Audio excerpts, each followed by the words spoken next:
Assalamualaikum warahmatullahi wabarakatuh. Kembali bersama Titer Jaja. Hari ini kepada anak-anak kelas 9 ya, kelas 3 SMP ya, Lazardi Kamila Surakarta. Kita hari ini akan belajar tentang sikap terpuji, yaitu jujur dan menepati janji ya. Bagaimana kita akan belajar tentang sikap jujur, penerapannya di masyarakat dalam kehidupan sehari-hari, dan menepati janji ya, dan manfaatnya menepati janji dan bahayanya kalau kita tidak mau menepati janji. Ingin lebih tahu detailnya tentang jujur dan menepati janji? Ikutilah di channel Titer Jaja. Sikap mulia tentang jujur dan menepati janji. Jadi anak-anak, kita nanti akan belajar tentang jujur itu apa, kemudian janji itu apa ya. Dua ini yang kita akan pelajari. Untuk lebih detailnya ikutin terus ya. Jujur ya. Kita tahu jujur itu apa, anak-anak? Jujur adalah berkata benar sesuai dengan kenyataannya ya. Antara perkataan dan perbuatannya itu harus sama.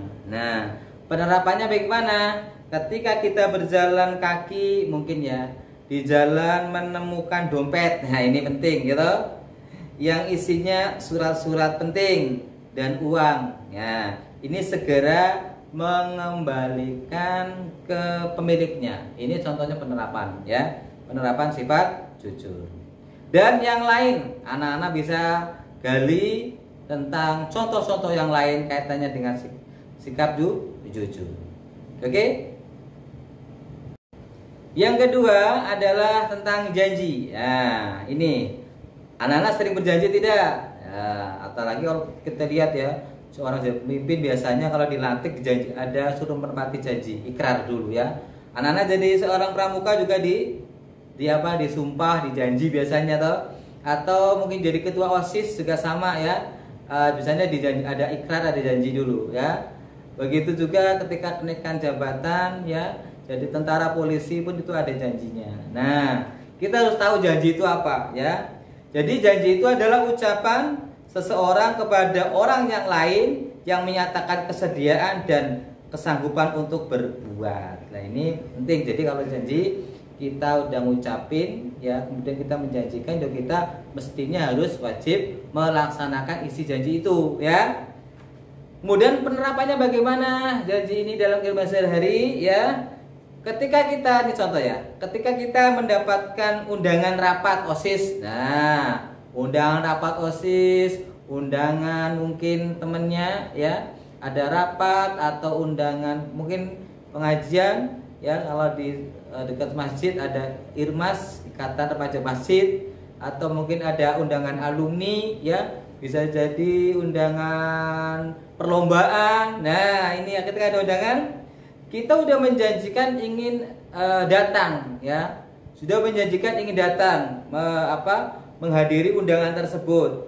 Tetapi pada waktunya rapat undangan itu tidak hadir, tetapi dia membuat kegiatan bermain dengan teman yang lain. Ini contohnya apa? Dia berarti ingkar janji. Jadi kalau bisa kita jangan suka mengobrol janji ya. Sering dikit janji. Kita lihat dulu situasi dan kondisi dan kemampuan. Ya, apalagi kalau kita nanti, kalau saya naik kelas nanti akan saya berikan apa. Tapi dalam kenyataan setelah naik kelas tidak beri, ini saja ada yang janji tapi tidak menepati. Gitu anak-anak ya.